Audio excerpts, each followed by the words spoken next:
Hi పిల్లలు, ఈరోజు ఒత్తు పదాలు ఒత్తు లేనప్పుడు ఏ విధంగా చదవాలి, ఒత్తు చేరిస్తే ఏ విధంగా మారుతుందనే తెలుసుకుందాము.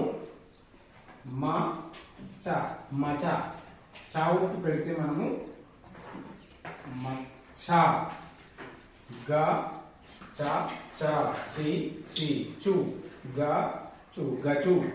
చా ఒత్తు చేరిస్తే గచ్చు, నా నా ని, చ చ చి చి చు చు చురు చురు చే, ని చే నా నీచేనా నీచేనా.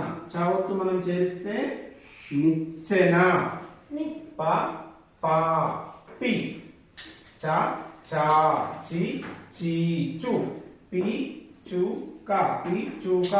చా ఒత్తు చేస్తే పిచ్చుక, ప చ చ చి పా చీక పాచిక.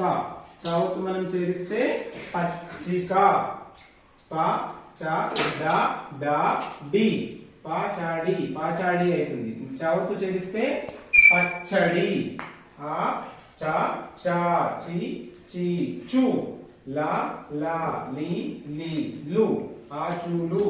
చా ఒత్తు చేరిస్తే అచ్చులు, ప ప పి పి పు చ కాయ పు చ కాయ. చా ఒత్తు చేరిస్తే పుచ్చకాయ, క క కి కి కు చ చ చి చి చు కుచు.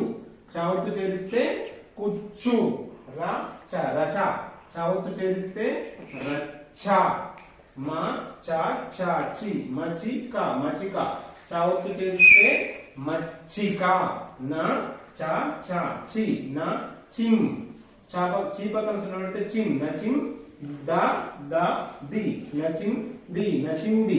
చా ఒత్తు చేరిస్తే నచ్చింది, వ చ చ చి వచిం ద ద ది వచింది వచ్చింది. చా ఒత్తు చేరిస్తే వ వా వి వి వు వు ఉరు ఉరు వే వే చ ని న న ని వే చ ని వేచని.